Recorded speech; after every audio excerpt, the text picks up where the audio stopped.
What is up? Welcome back. Welcome. Folks, we have got quite a lot of HomePods showing up here these past few days. I am not sure why. I normally see a slight uptick in repair requests when Apple pushes software updates out, and sometimes I see a bit of an increase around the holidays, but 15 HomePods one day and then another 10 the next day.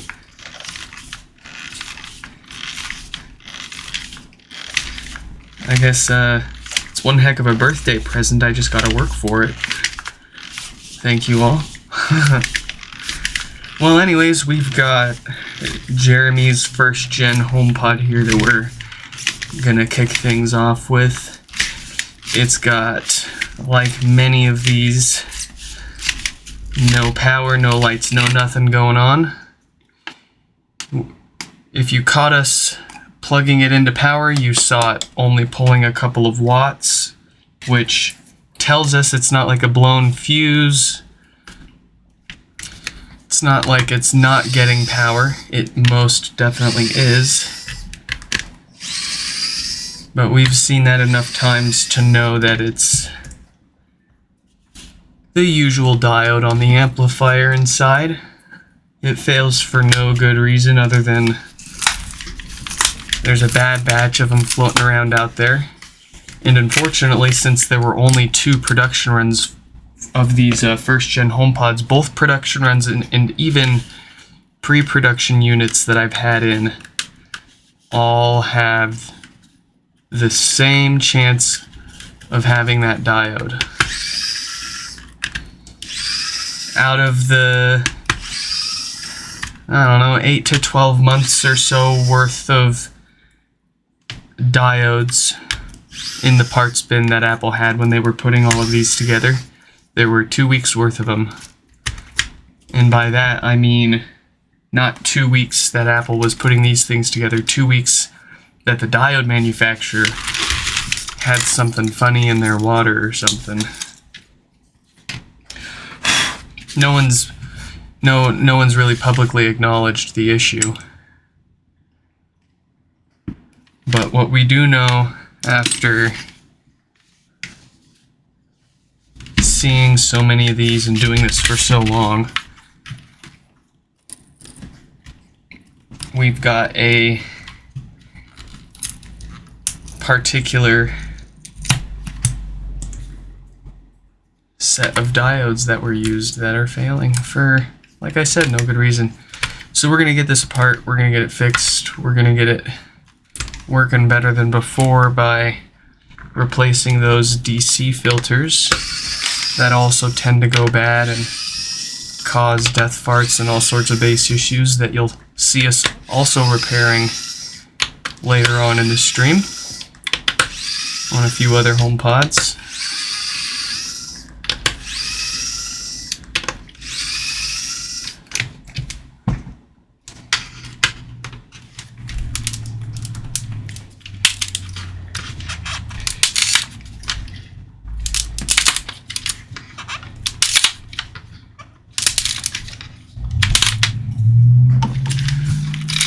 I don't think we're gonna get everything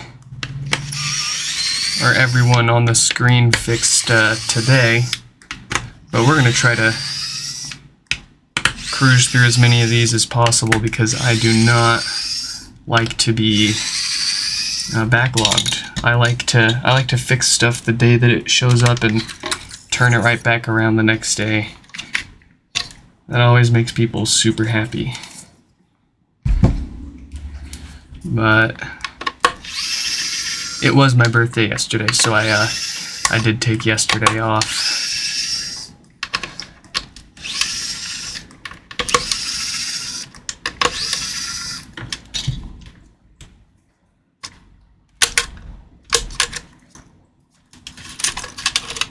Didn't really do anything too fun or exciting either. all I wanted was money and time. And well, I got the money. I just got to work for it. And my wife gave me a little bit of time yesterday to work on my car. It's gonna take a long while before I can get the Z32 working again, but I would really like to. I miss that car.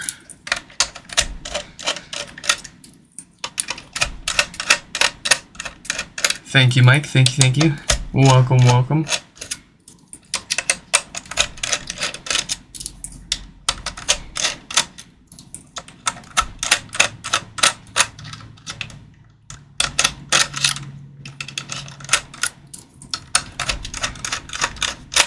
These are kind of like sticky. Normally, I can fling my screwdriver and they kind of just spin right out.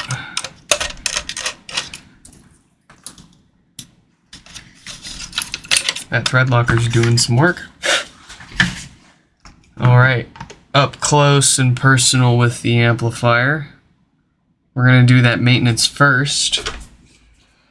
Right here we've got our 4 filters that love to go bad and cause all sorts of bass issues. Reason being, they are ceramic capacitors, and ceramics tend to naturally age and decay over time. Whether they're being used or not, they're going to lose their effectiveness at removing this unwanted DC voltage that's kind of just inherent with any Class D audio amplifier. So we like to stay ahead of that. We don't want these to have any reason to come back to us anytime soon. We're gonna get them replaced.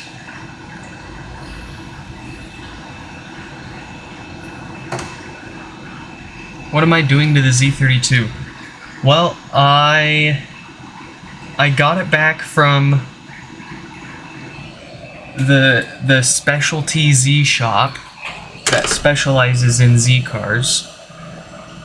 After I had them do the 120,000 mile maintenance, which was a new timing belt, a couple of gaskets, fluids, stuff here and there. Frankly, things that I was fine with paying someone else to do to save myself the time and hassle trying to learn how to do it on a whole new engine. It's pretty familiar. I have a Z31, but the Z32 has twice as many cams and half as much room to work. So with a wife, a kid, and already another project car and a side business, I didn't really have too much time to bring that down and mess with it and learn. I just kind of wanted to keep it going, stay on top of the maintenance, and keep driving it. So I took it to I won't mention the name of the shop, but I took it to a specialty Z shop for the preventative 120,000 mile maintenance. And when I got it back, there was a whole bunch of stuff that they messed up. One of the coolant hoses was not rerouted properly, and it was rubbing against one of the pulleys, and it developed a hole and a continuous coolant leak.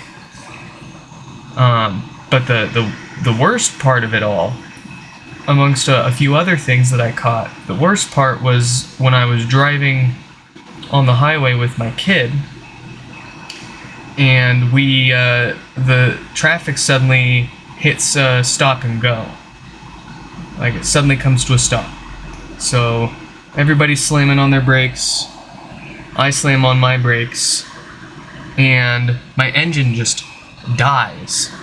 It literally goes clunk, clunk, bang, bang. And I'm like, what just happened? And it's not like I was romping on it. I had my year-old daughter in the back seat, and we were approaching stop and go traffic. So I limp it off to the shoulder, and I take a peek, and I am shocked to find a bolt for one of the pulleys for the timing belt had backed out and rolled in between the timing belt and one of the cam gears. And it's an interference engine. So what happened was it broke the cam gear clean off of the camshaft, went down to the oil pump and busted a hole in the oil pump, and then the engine proceeded to grenade itself because it's out of time and the parts are still moving at thousands of revolutions per minute. So I contacted the shop that did all the work, and I was like, yo, yo, yo, yo, yo, yo, yo, yo, yo, yo. And to my surprise, they were like, oh. They basically took responsibility and had it towed back to their shop to pull the engine and basically completely rebuild it for me on their dime. It took forever for them to redo that stuff. Not surprised, because they're not getting paid to do it, and on top of that, a lot of the wait time was waiting for the machine shop to you know, check and deck the heads and what have you. Machine shops usually take weeks to work on anything for you, usually because they're just so backed up. But anyways, they took it back. I think it took about a month. They got it rebuilt, and I picked it back up, and everything was pretty hunky-dory. They still made some small silly mistakes here and there, but frankly, they did so much right the second time that I really wasn't gonna fight anything else. Anything else I needed done to the car, I'll just do myself, right? Lesson learned. So it starts developing a slight misfire at idle, which is a classic sign of the original injectors starting to go bad. It's a pretty common thing with them. So I order up new injectors and I swap them in, and everything is great for like 2 weeks. I even take it to a car show. I daily the thing. I take it to a car show, I drive it to work, I do this, that, and then one morning, out of nowhere, I go to start it, and it goes clunk. And I'm like, that's strange. I wonder if my starter's busted or my flywheel's busted or something. And I try a few more times and it just goes clunk, clunk, clunk. And I'm like, So I sit for a minute, and then I try it again. Same thing. It turns over a few times and then it suddenly locks up. And I'm like, what the heck? So I pull the starter out, I turn it over by hand a few times, and it's not locking up or binding up or anything when I turn it over by hand.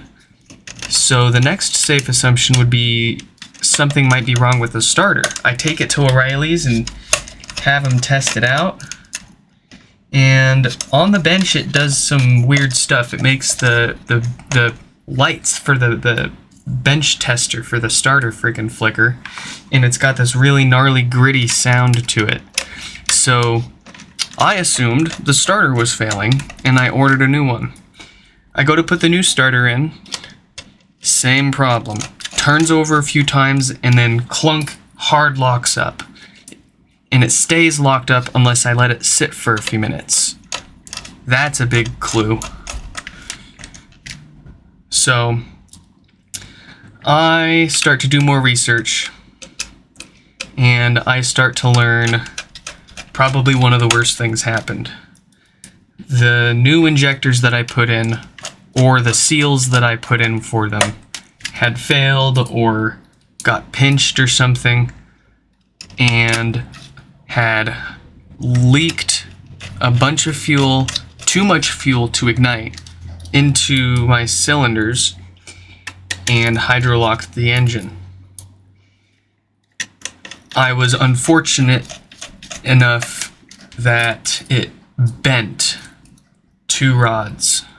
I lost compression on 2 cylinders from how bent the rods got. I took the upper intake off, and fuel, like the upper intake was full of fuel up to the brim for the 2 cylinders that had failed. It was really strange that it was 2 of them, and it's not my first time doing fuel injectors, and they're not even that high pressure. They're like 30 to like 55 psi. So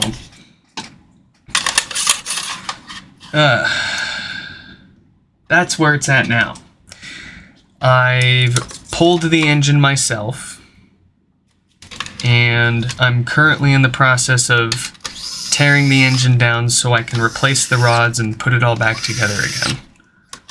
I've got, at this point, enough parts to put together a second engine, which I plan on using built parts and making it like, high horsepower kind of stuff. Not ridiculous, but a moderate bump in power and reliability to back it up. But that's where it's at. New fuel injectors screwed me and hydrolocked the motor and bent 2 rods. So I'm currently in process of doing that. It is a twin turbo. It's a 1989 Nissan Fairlady Z. Twin turbo, right-hand drive. I imported it from Japan, and I've gotten to drive that thing probably a total of like a few weeks out of almost a year that I've owned it now. And I bought it because it was a perfectly running, driving, ready-to-go car. My first mistake was paying a shop to do preventative maintenance for me. My second mistake was taking it back to them. And then my third mistake, I think, was not selling it before something else went wrong. But I love this. It's such a sweet car. I love it so much I can't get rid of it, and I'm gonna keep fixing it and driving it, even if I can only do it for a few weeks out of the year.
Yep, spot on, man. My other car, unironically, is a 1986 Nissan 300ZX. So the US giant wedge-shaped one. You got the Z32 and the Z31, and I got one of each now. And I love my Z31. I've owned one for more than 10 years. I almost had the same one for more than 10 years, but back in January, somebody ran a red light and almost killed me. Killed my car.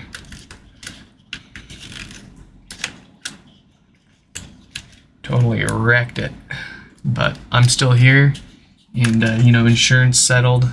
I was able to replace the car and then some, so doing all right.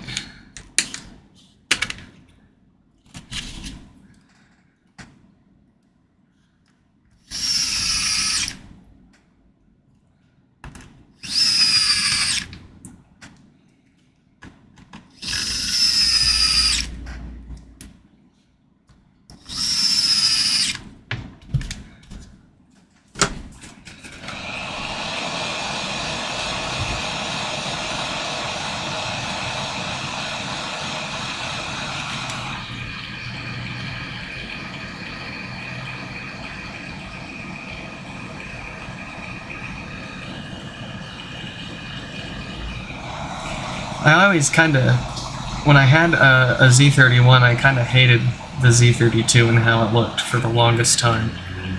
It always looked like a glorified Saturn. But it grew on me over time, and eventually I just had to have one.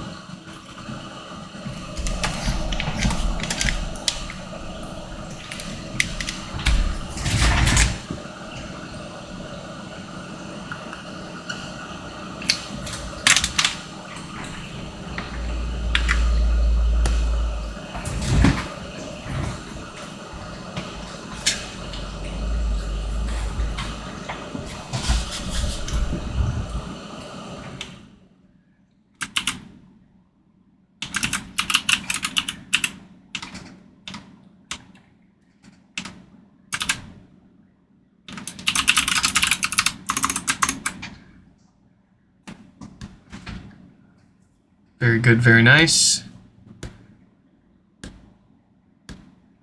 I'm having trouble connecting. All right. We'll set that on the test bench, and we will see what's next here. Another one with no power. Already sent him the message.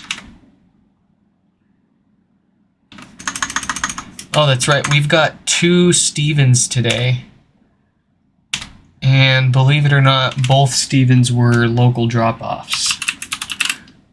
What do you think of that? 6 watts of power draw, no lights, no nothing there. Yeah, what's up with that? Like, are they in cahoots or something? Are they like, hey, is there like a Steven Facebook club? Like a Steven Seattle Facebook club? And they were like, hey, it'd be funny. Let's all get together and drop our broken HomePods off at Nick's house.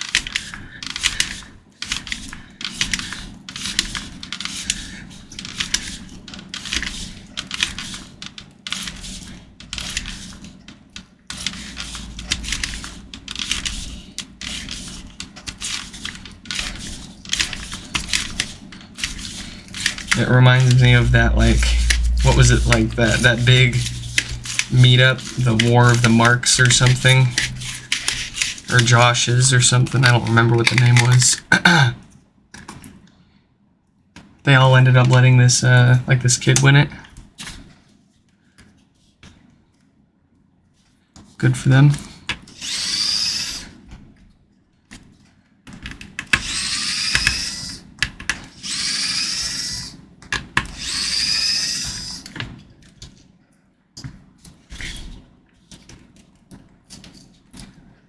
Battle of the Joshes, I think it was, maybe.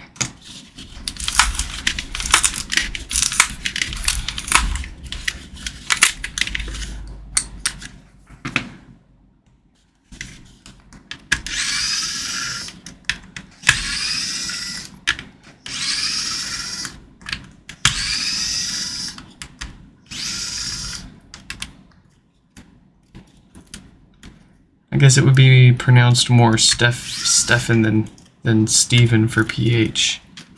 Huh.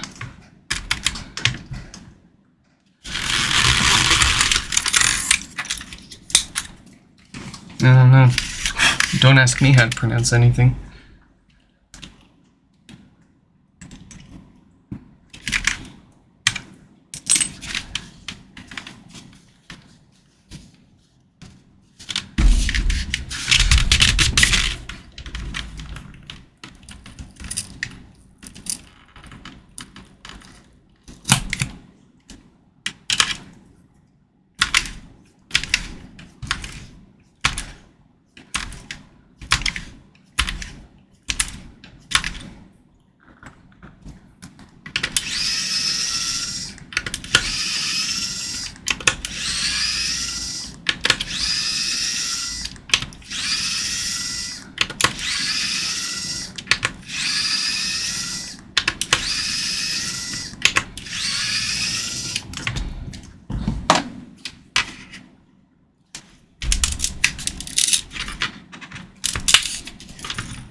Subwoofer smells to be in great shape still.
All right. Back at it with that maintenance first. We've got our little caps here that go bad and cause death farts and all sorts of base issues. That's just because they are ceramic capacitors, and all ceramic capacitors decay over time whether they're being used or not. So we like to stay ahead of that before it does cause problems. It gives it a reason to come back to us.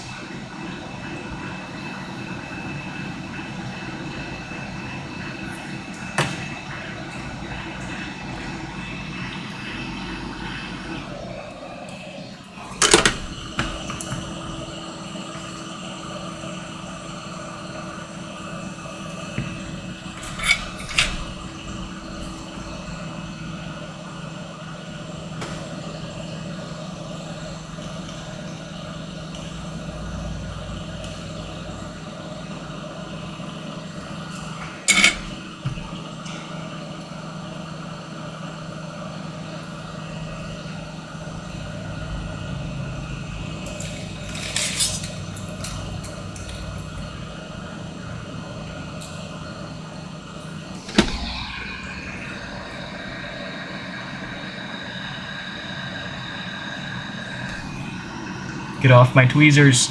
Leave. Leave at once. Ah! What's up with this? Why are they sticking to my tweezers? I think my tweezers got too cold.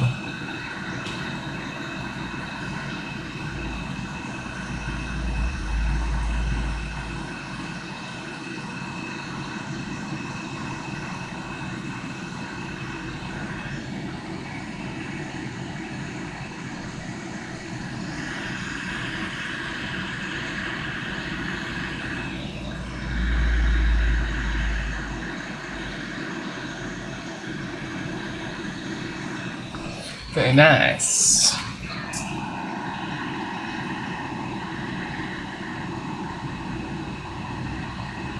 Very nice. Let's get the star of the show, that shorted Schottky diode, probably a 4.6 or 4.8K. Either that or we've got a whole lot more work to do. Look at that, 4.8K. It's almost like we've seen it a bunch of times. So yeah, it's the 4.6Ks and the 4.8Ks on these diodes that we see continue to fail. So replacing it with a new one will prevent the problem from happening again, just in case it is a slightly stronger rated diode held to slightly higher manufacturing standards. So we're giving it absolutely no reason to fail again.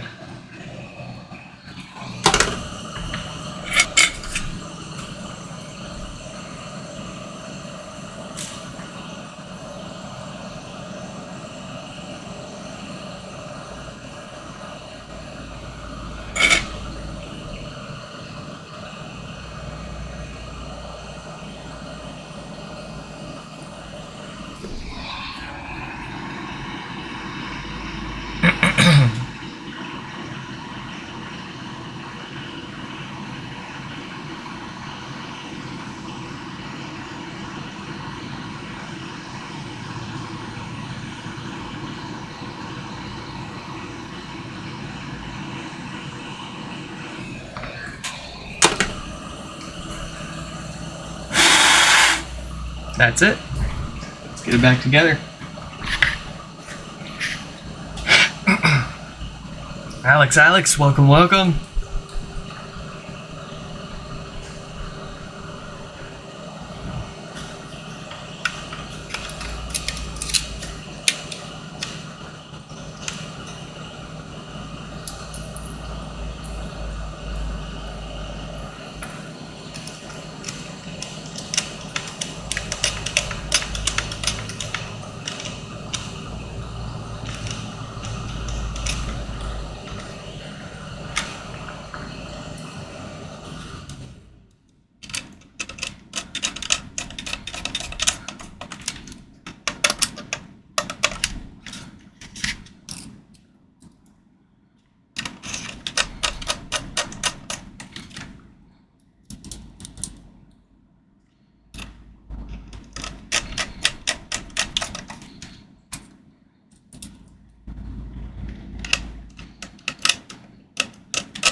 I am doing all right.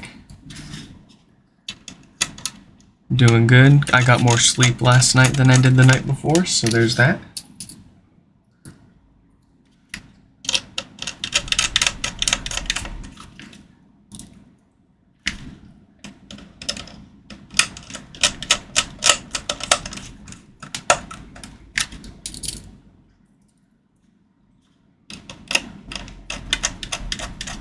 Hope you're doing well on your side of the world.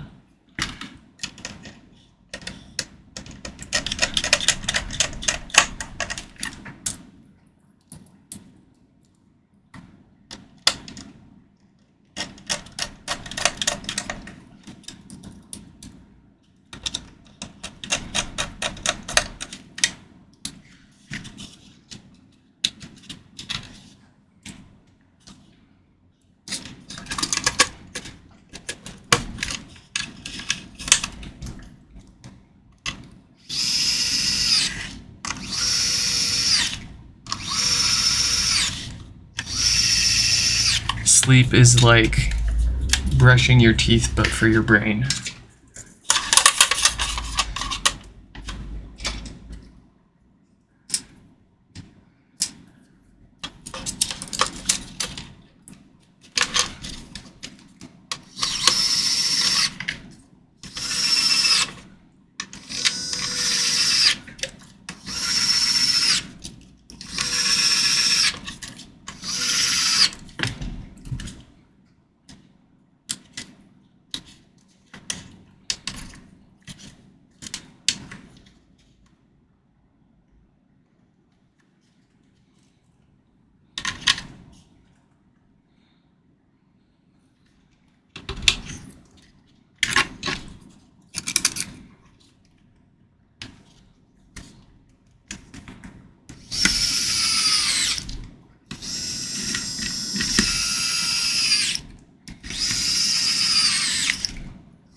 All right. Dang. That's a good time right there. What is that, 18 minutes?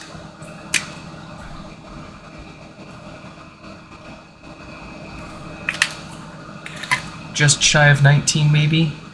I'm not keeping too close track. HomePod repair speedrun. Talk to me, Goose. Talk to me, Goose. Say something. I'm having trouble. Yeah. On to the next one. Chris. Here we go. Chris with the classic DC offset.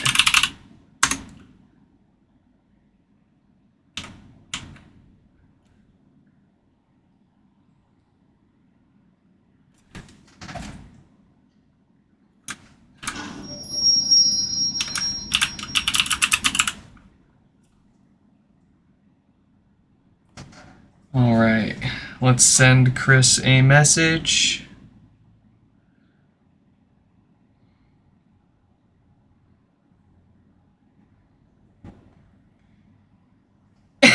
Excuse me. Their phone number.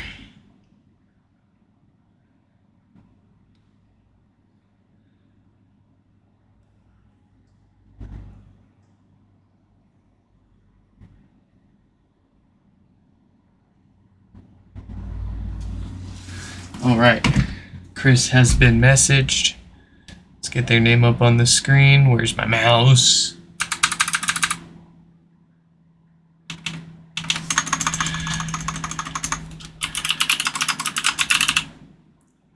They got no base left.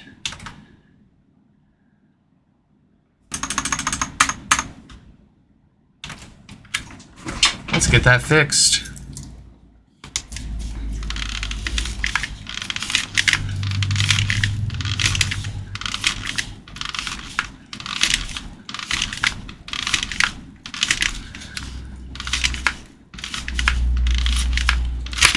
Oh, did I cut myself? Oh, we got so close. Am I bleeding? Nope. We're good. Don't demonetize me, YouTube.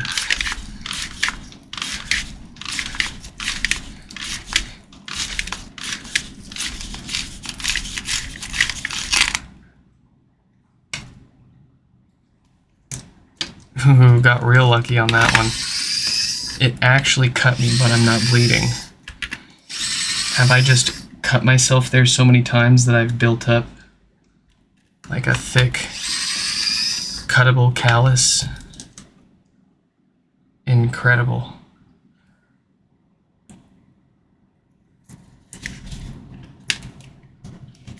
I am the human HomePod.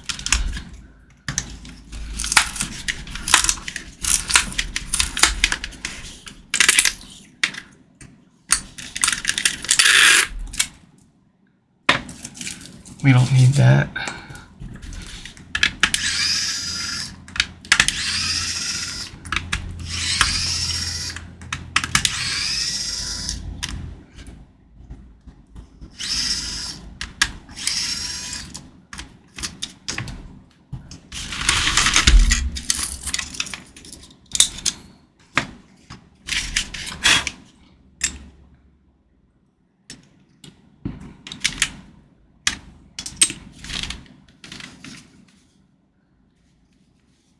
A little bit of rubbing alcohol to help break the glue down. After we unscrew this, we have to pry it up.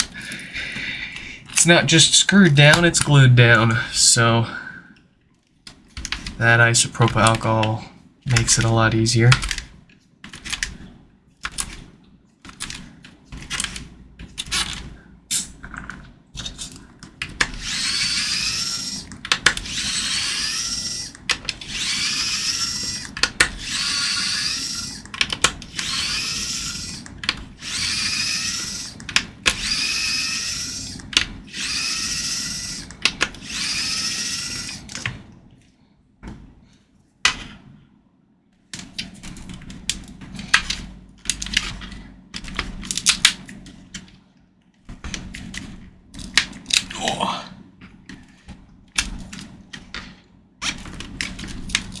This one is very glued together. There we go. Yes, you can't stop me. If you try to stop me, that just motivates me to try harder. That's why I dropped out of high school. It stopped getting difficult. I'm just kidding. That's a long story why I dropped out of high school. Believe it or not, yep. Ooh, that's a dead subwoofer if you ask me. Nope, I dropped out of high school freshman, sophomore, junior year. And got like 99% on my GED test. Let's get this apart the rest of the way and fix up the reason that subwoofer had a meltdown. We don't want to just put a replacement woofer in here and call it a day. It'll just happen again.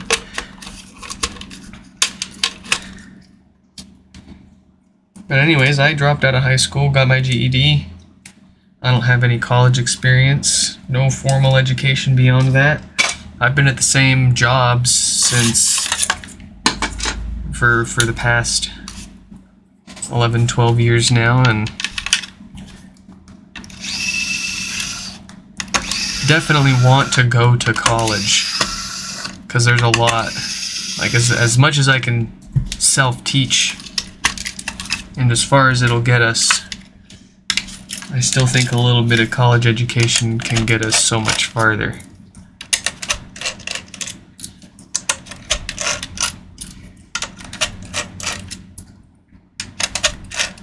Vaughn, what is up? Welcome, welcome. Welcome to another live stream repair. We're fixing first gen HomePods. That's pretty much all we get here. To be fair, that's pretty much all I tell people to send.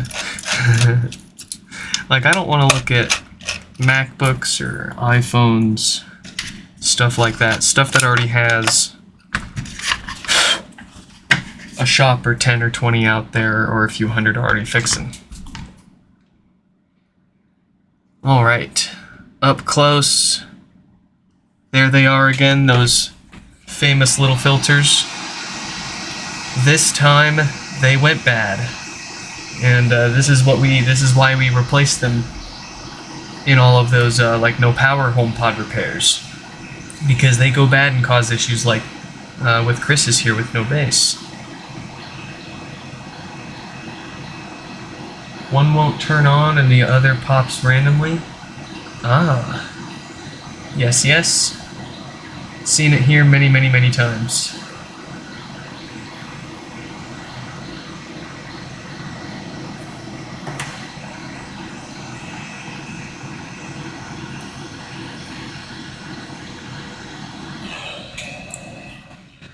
Steezy, what is up? Welcome, welcome.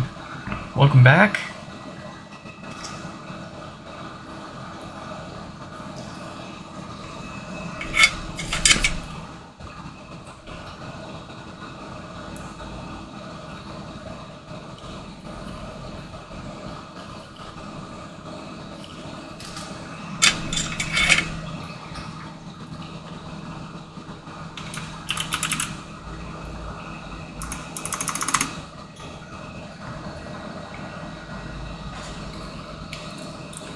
Well, I am very much looking forward to helping your HomePods out there, Vaughn.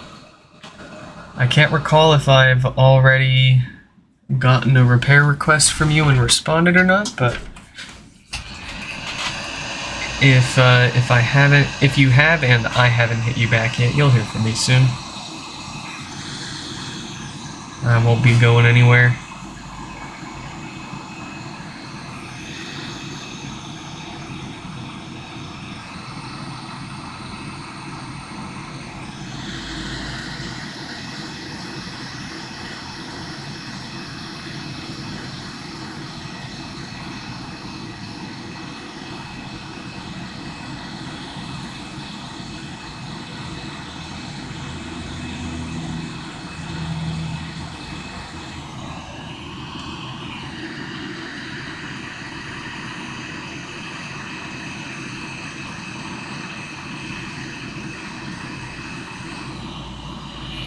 Whew.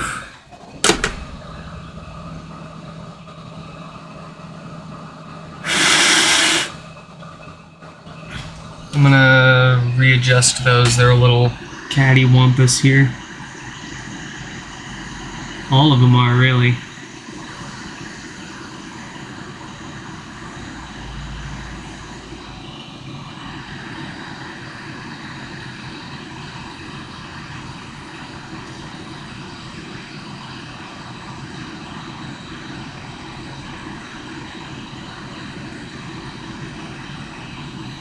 There we go.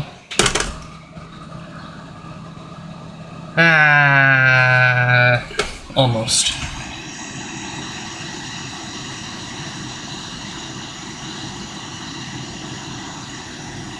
Yes, that I am happy with. How's our 10 ohm diode? That tends to blow up when a subwoofer has suffered. Oh wow.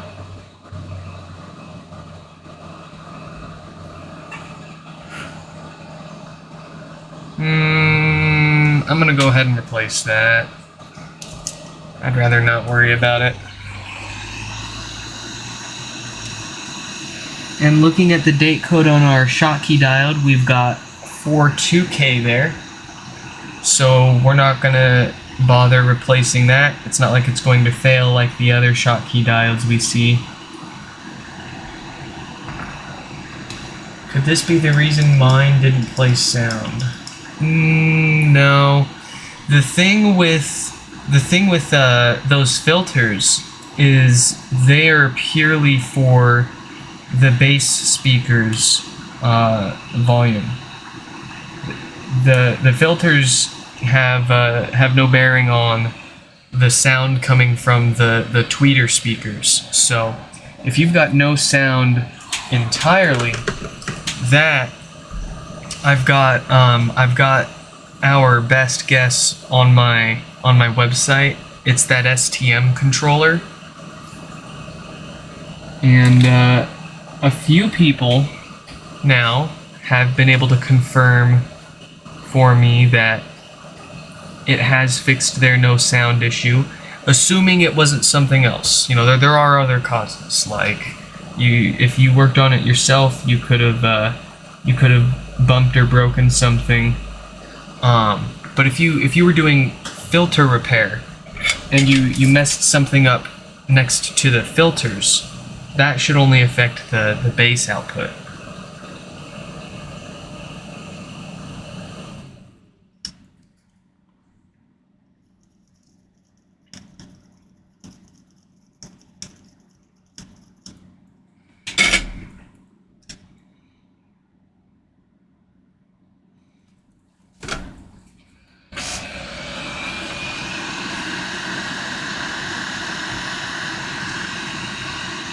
And then obviously you've got, you know, like your flex cable damage.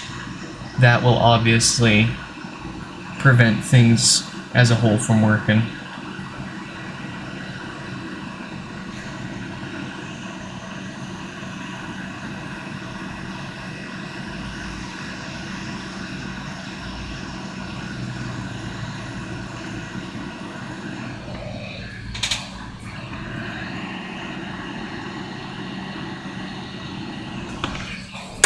Alright,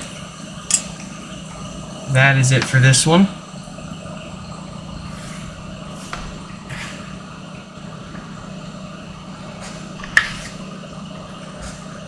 We will need to harvest ourselves another subwoofer.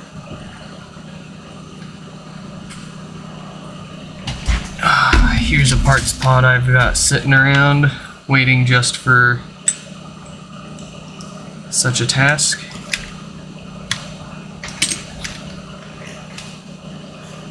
You might be wondering, why don't I have all of my parts pods broken down so that I can just pull a subwoofer or a screw or an amplifier board off the shelf? Well, that's because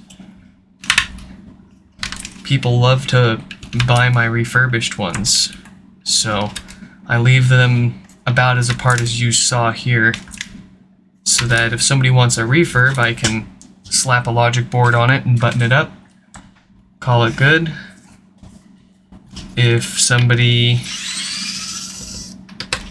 needs a specific part, then I'll break it down and get the part.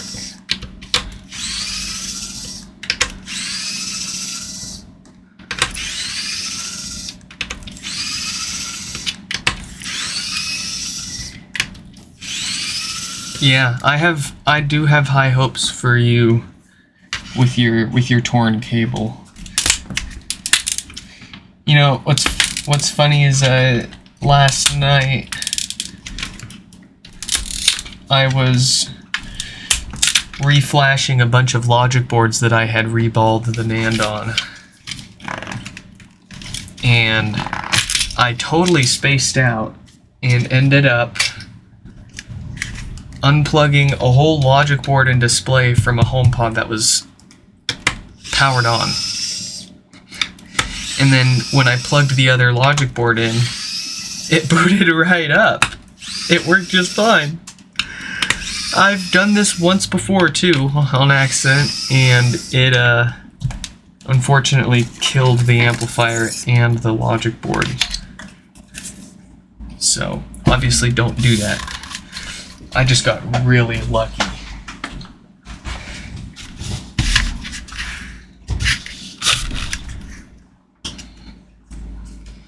Alright, we've got ourselves a replacement subwoofer. We've repaired the amp so that it won't blow up again.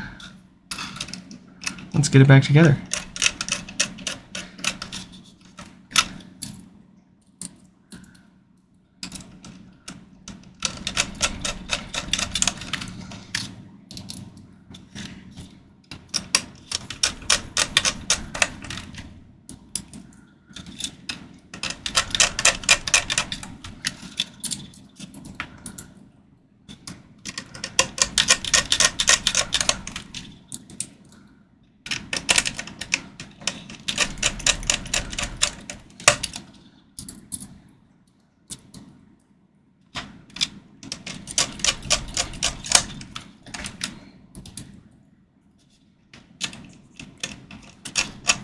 Oh, appreciate that. Well, I mean, you guys are awesome. I wouldn't be here 3 years later still fixing these things if the customers sucked. But to my surprise, like, just every single person I've dealt with fixing these HomePods has just been great to deal with. Maybe I'm traumatized too much by working at call centers and hearing horror stories of like retail positions and what have you. But on the flip side, you know, people have already thrown their anger at the company that sold them the problem. By the time they reach out to me, they're just looking for anything at that point to freaking help them out. Apple said, "You're on your own."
right.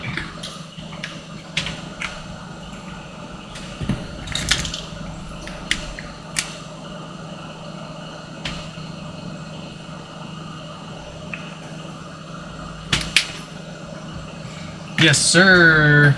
Welcome back, Chris. We gotta make quick work of it. Ooh, that sounds good. That sounds good. We gotta make quick work of it, or we fall behind and there's too many HomePods.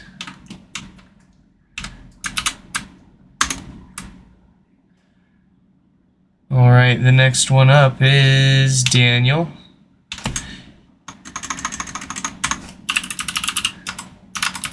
With no power. After Daniel, Andy, Steven, Stefan, Robert, and a couple of add-ons.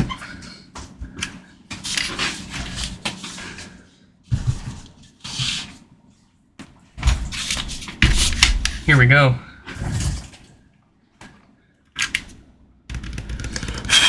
No lights, no power.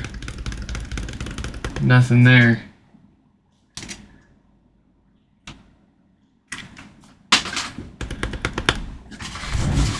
Let's get this all fixed up.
What is up, Toshio? Welcome, welcome. Appreciate the subscription.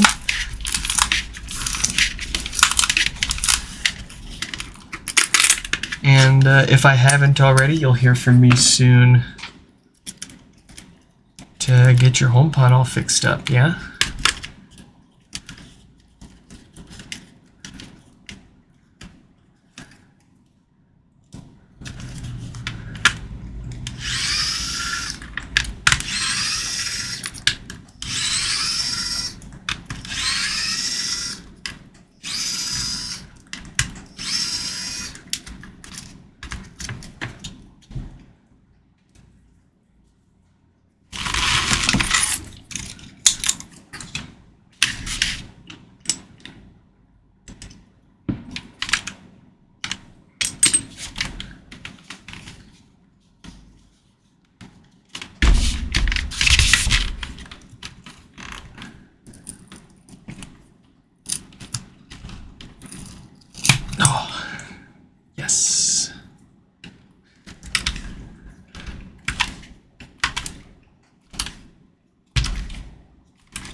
Here we go again.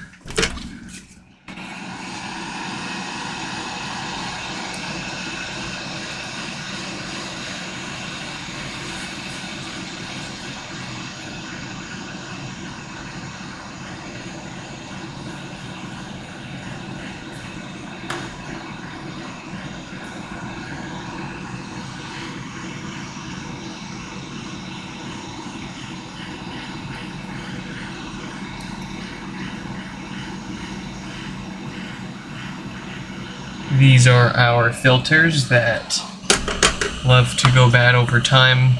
Whether they're being used or not, they go bad. That's just the nature of ceramic caps. It'll lead to death farts and all sorts of base issues. So we're going to stay ahead of that and get those replaced.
Alright,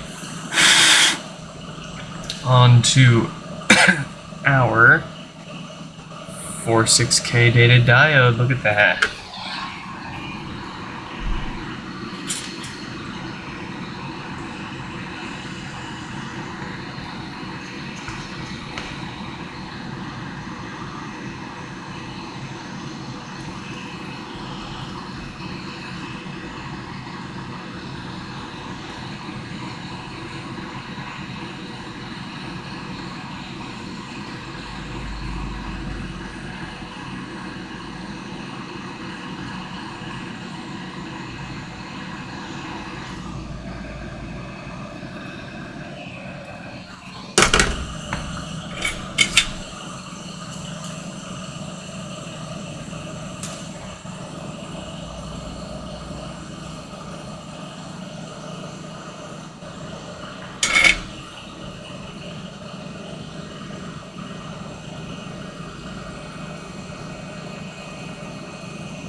Don't worry, folks, it cleans right off.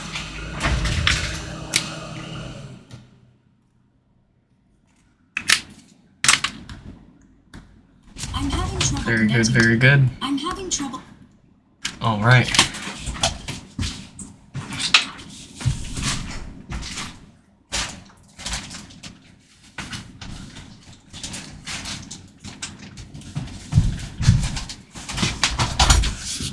Let's take a look at Andy.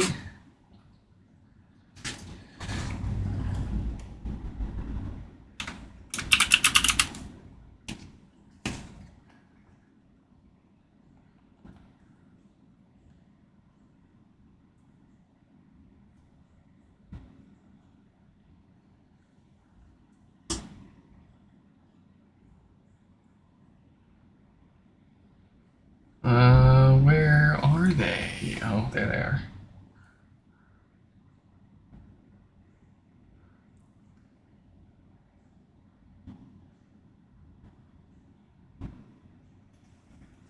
All right. Let's get their name up on the screen.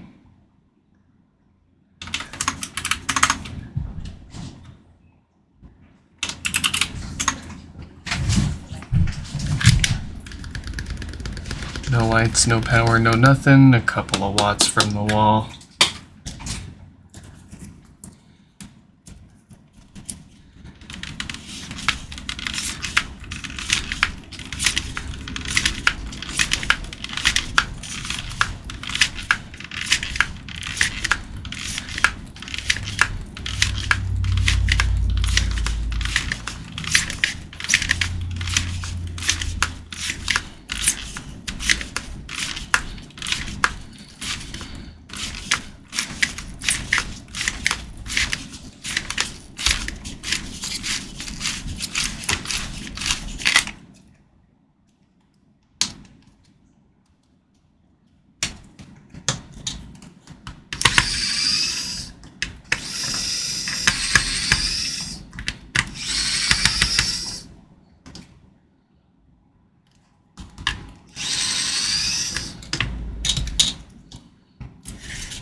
What is up? Welcome back, welcome back. We're just trying to cruise through a bunch of repairs before more show up, you know? I don't like to be behind.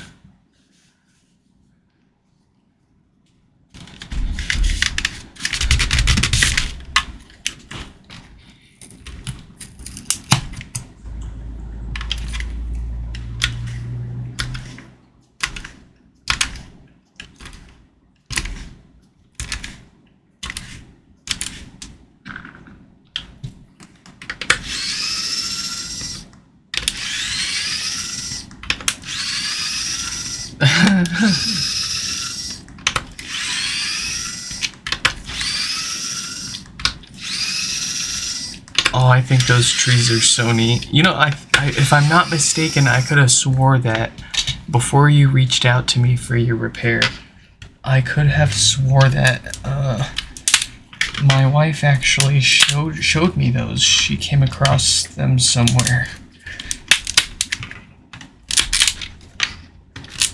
Your little LED Christmas trees.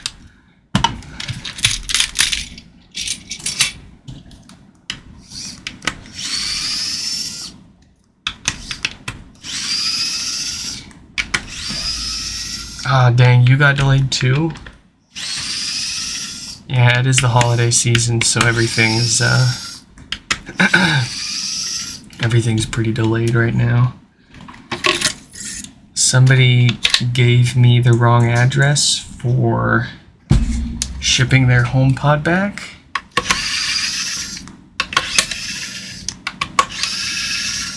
and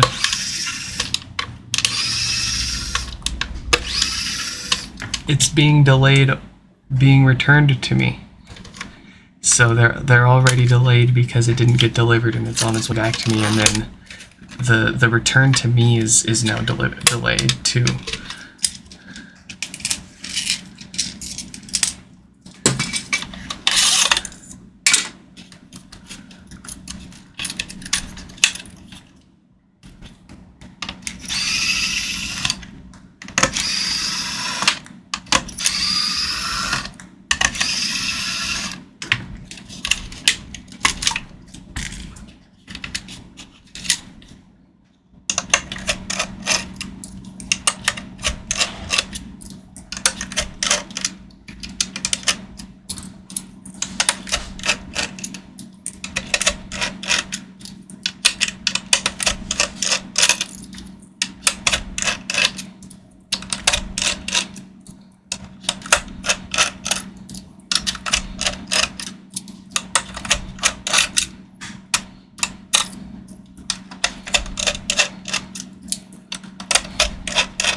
Filters first, here we go.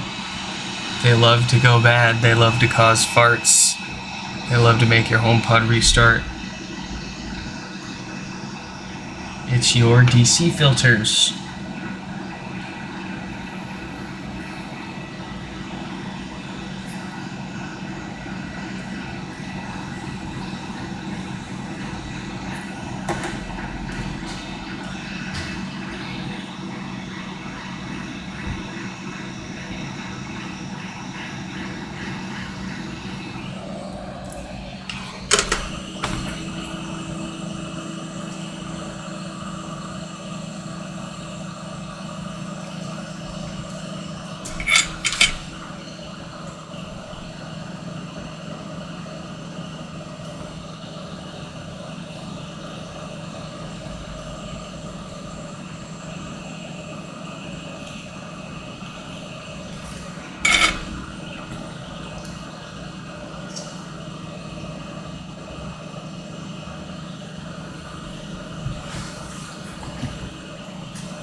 Another 48K date-coded diode. We'll get that replaced with a brand new one. It won't happen again.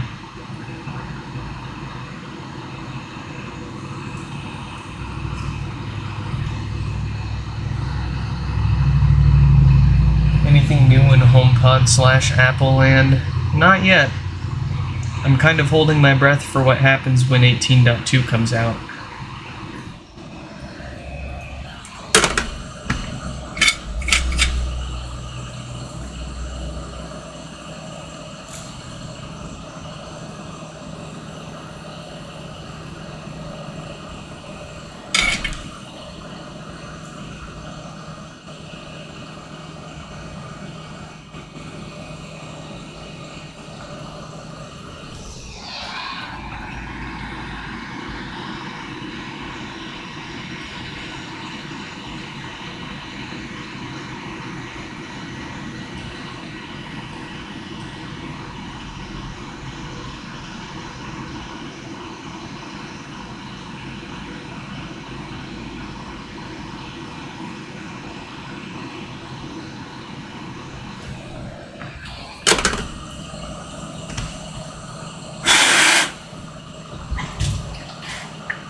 Yeah, I remember you. I remember that now.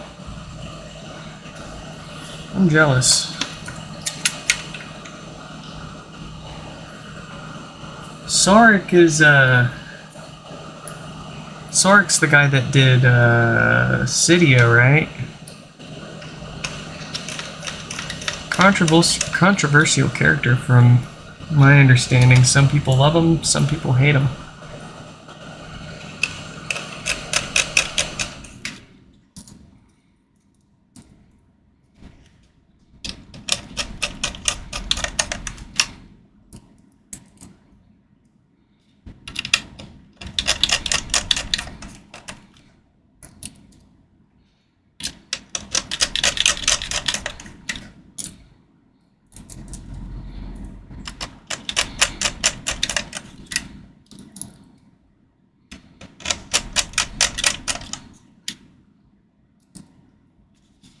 Yeah, he's like one of the OG jailbreakers.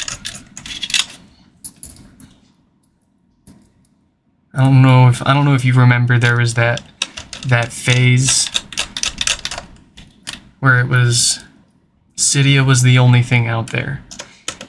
And then what was it called? It was like the Icy Freezy, like there was like an alternative to Cydia that came out. It wasn't Rockbox. It was like, I can't remember. But I quite liked that one for as long as it was out. Frankly, I liked it more than Cydia. And then it died. Everything went back to Cydia. And I don't know what the hell's going on these days. You've got freaking Troll Store, you've got rootless jail, I don't know, you got sparse restore bugs.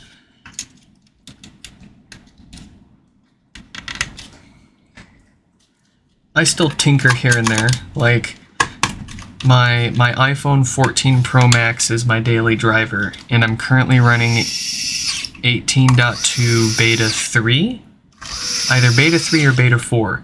The last beta that has the sparse restore bug, for the sole purpose of enabling the new Siri UI.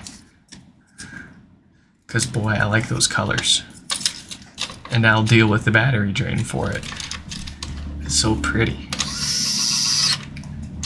And it's funny to pull up the new Siri on my old iPhone with all my coworkers. And they're like, how'd you do what? What?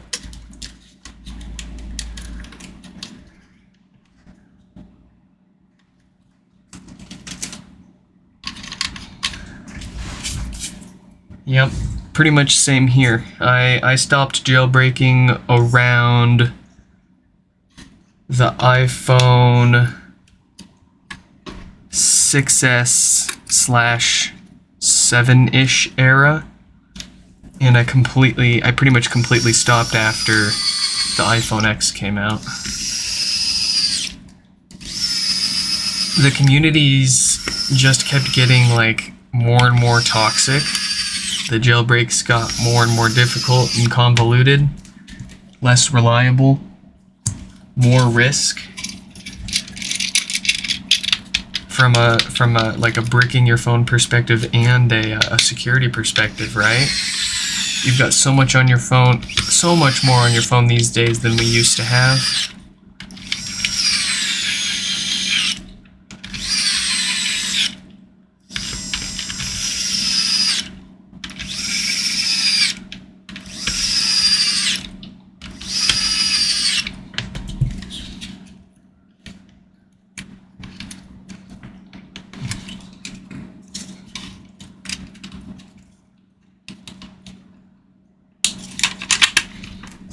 But yeah, frickin' kids, man.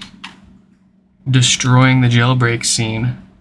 Annoying the hell out of all the good jailbreak devs.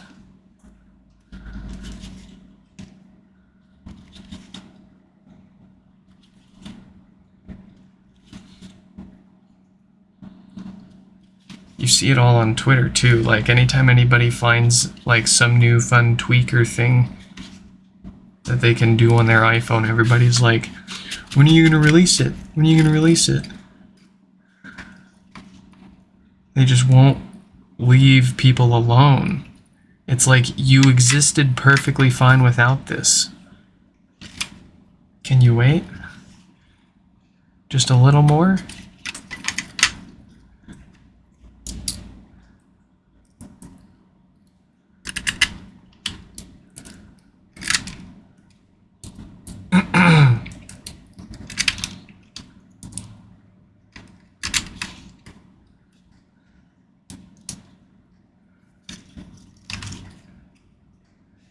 You think Apple put a mole in the community to make it toxic?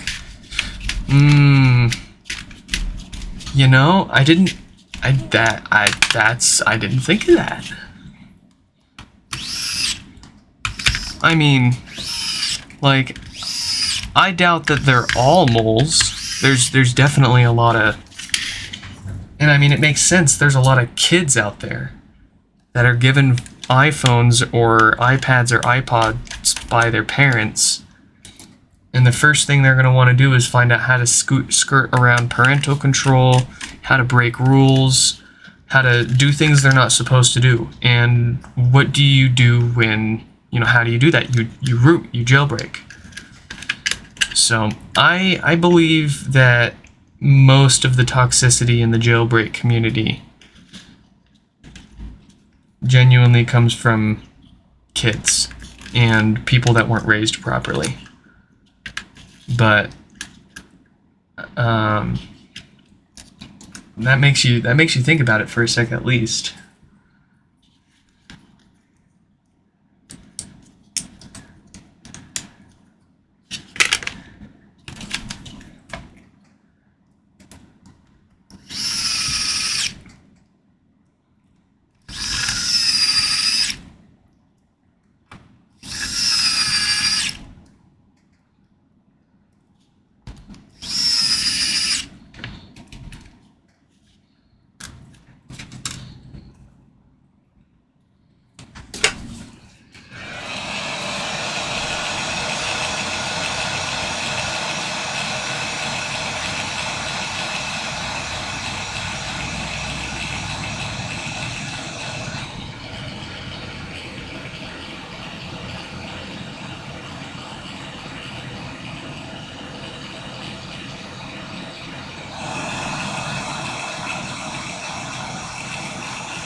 Yeah, isn't that crazy? I remember installing jailbreak tweaks that literally made my phone more secure because they were patches for vulnerabilities that Apple didn't find and fix until later versions. That's just crazy.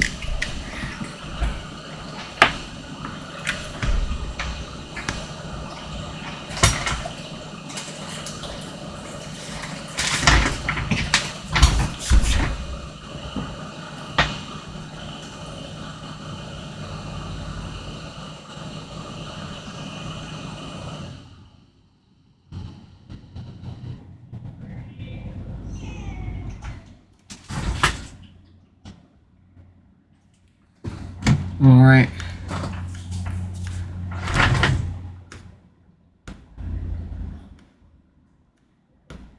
Talk to me.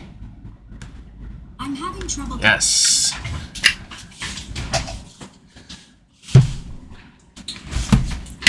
Steven with a V, your time has come.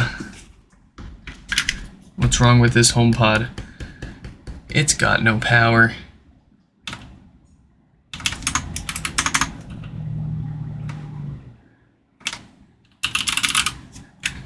Let's get it fixed. You still haven't owned a pair of AirPods yet? I have been, up until AirPods, I was very unimpressed with wireless headphones. They never sounded great, and I always preferred the cons of a wired headset over the convenience of anything wireless.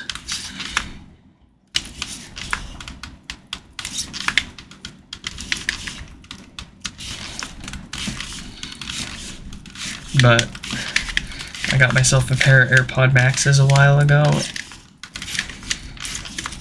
Fantastic, fantastic. Same with the AirPods Pro. Like, just, they sound great. For Bluetooth, I can't find any complaints. And I have tried many Bluetooth headsets. I've tried ones from Bose. I've tried ones from Sony. I've tried ones from Master and Dynamics. I haven't tried a whole bunch, but I've tried a lot. And the general vibe I got was no matter how much you spend on a pair of Bluetooth headphones, they were going to sound like Bluetooth. And then Apple came out with the AirPods, and they did really good with what they got. First time I'd ever listened to a pair of wireless headphones where I wasn't yucked out by the finer details.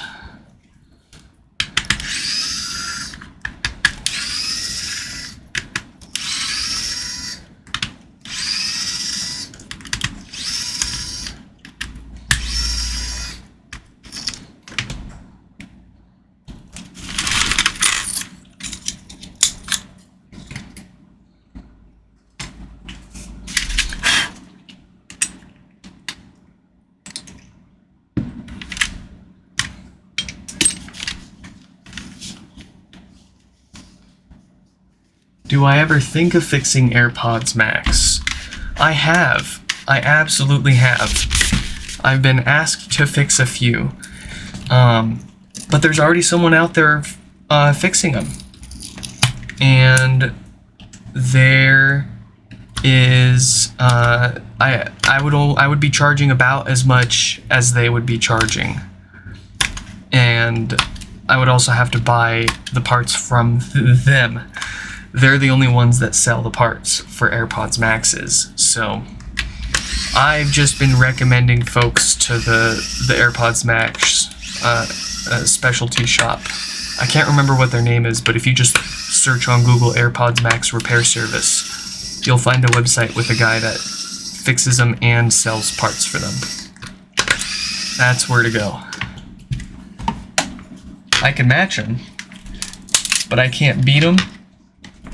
And I don't really want to. There's already someone else out there doing it. I don't want to spend my energy trying to, compete or anything. That's why I started HomePod repairs. There wasn't anyone else doing it.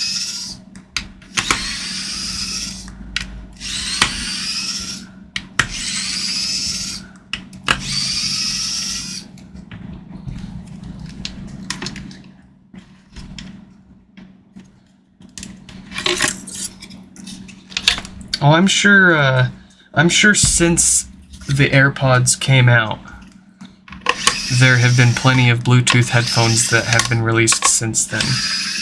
Junebuggin is suggesting a pair of Sonys and a pair of Bose. I'm sure they're great. But at the time, I don't know if the XM4s are of the same era. I don't think I've had a chance to listen to those. The Bose ones that I had a chance to listen to were the ones that had like the passive, like they let ambient sounds in so you could hear around you, so you could run around without worrying about getting hit by something. I can't remember if it was, I don't think it was the Quiet Comforts.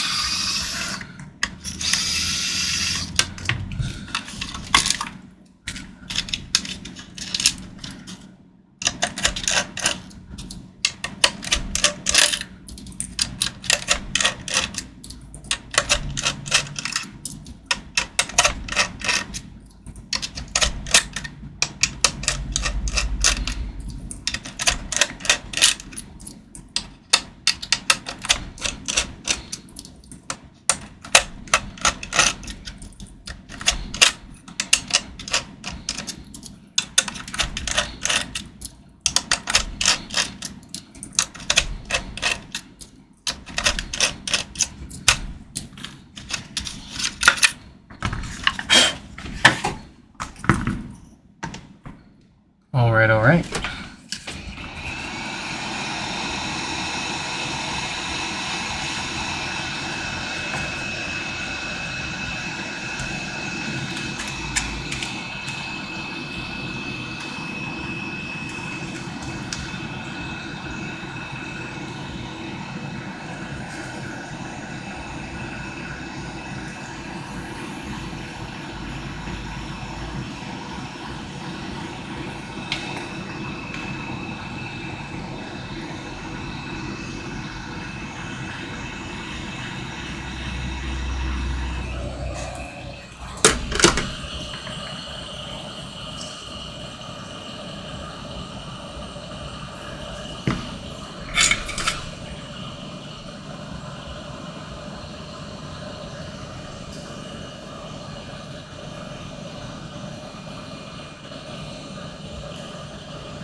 Alright, we got new filters on there to keep that base nice and healthy. We got a new diode on there so it actually turns on again. Let's get this back together.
Marcus, welcome, welcome. Hello, hello.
Oh, I appreciate that.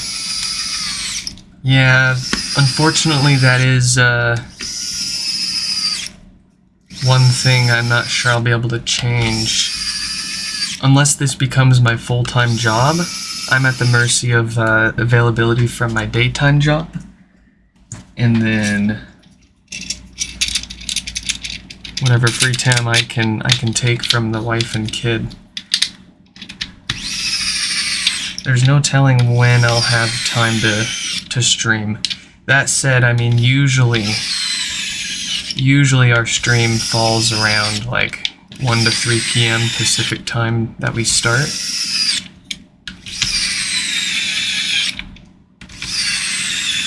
But then again, I hate to tell people I'll be streaming at this time and then something comes up and it ends up not happening. But it gives me something to think about. Come up with ways to solve that.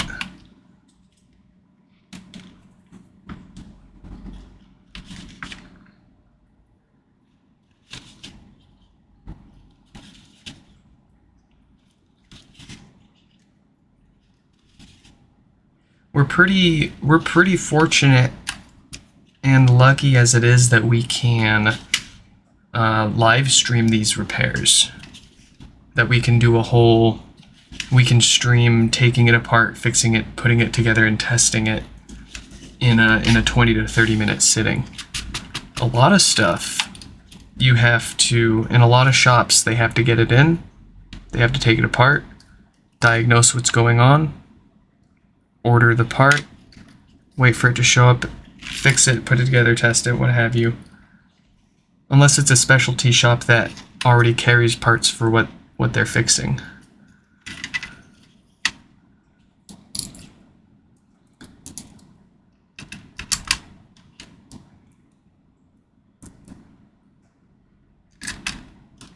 Oh, you know what I can do? You know what I can do?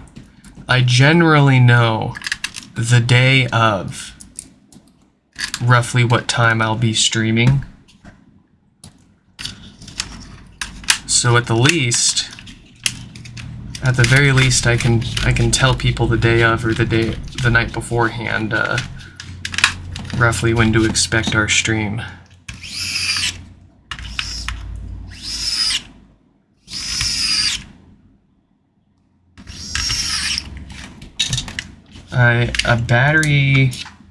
The battery cage for a key fob? That sounds too easy. What's the trick? What's the catch?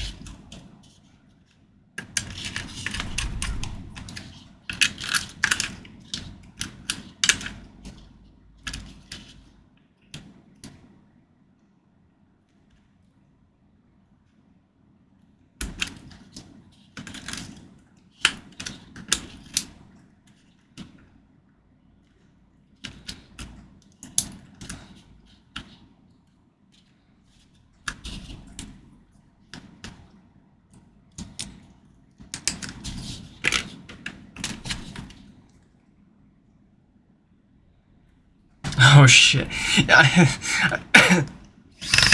As soon as you brought up the key fob in the back of my head, a bunch of Northridge videos popped into my head from different key fobs he's done. But the Land Rover LR3 does not stick out to me in particular. I can't remember if that one was an absolute meme or not.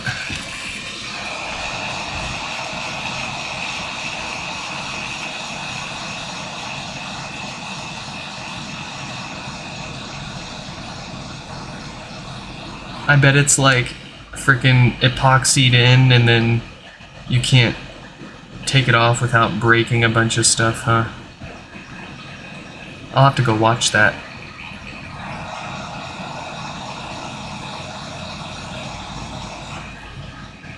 He has to use a grinder?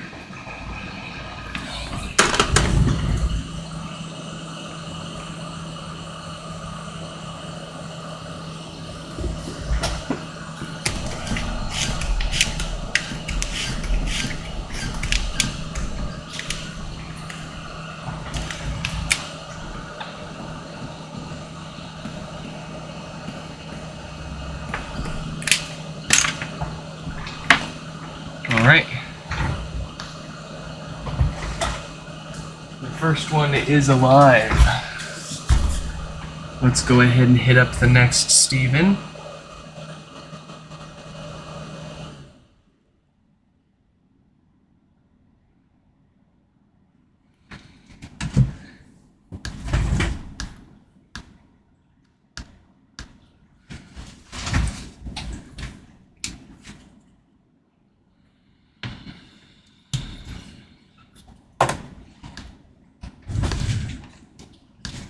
I'm having trouble. Alright, alright.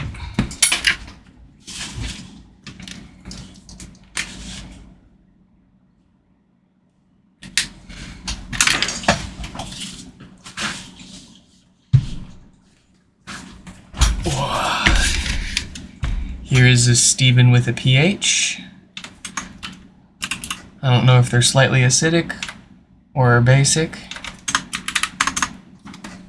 But we've got their broken HomePod here. Let's see. No power? Yeah, no power. No lights, no nothing. Couple of watts from the wall. Y'all have seen it here thousands of times before, and you'll probably see it thousands of times more. Let's dig in.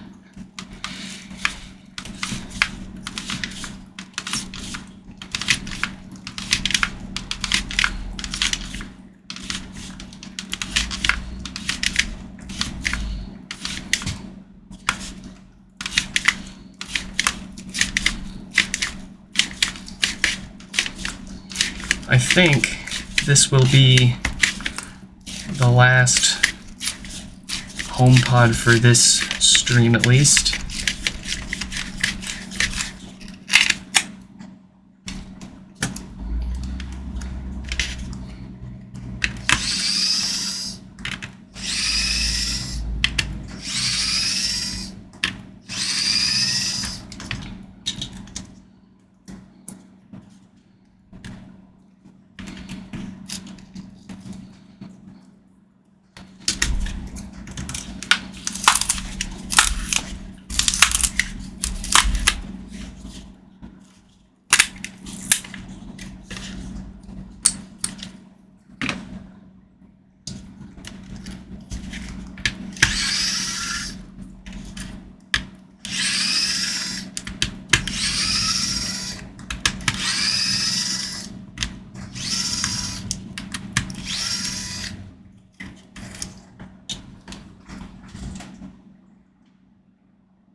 Who's texting me?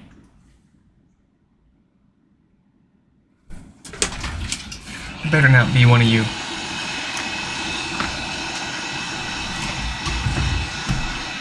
I'm just kidding. You can text me all you want. I'm just rarely slow to reply. I don't treat text messages any more or less important than than email. I don't like the concept of giving everybody open access to my attention whenever they want. I miss the old days where you did everything over email, and you expected it to take some time to hear back from someone. You know, give them time to put in a thoughtful response. These days, everybody expects everything here and now. Oh, I'm getting old.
Alright. Time for that dead diode. Yeah, 48K dated again.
This is it.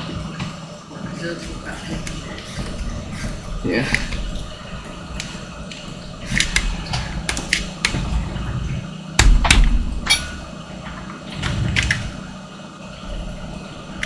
There we have it.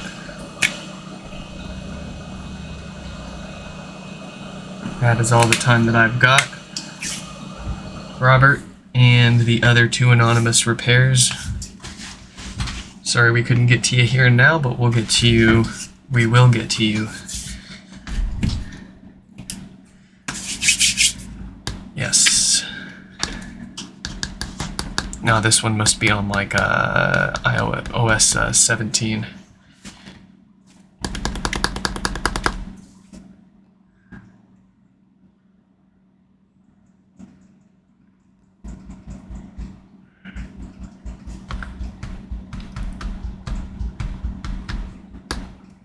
I'm having trouble. Very good, very good.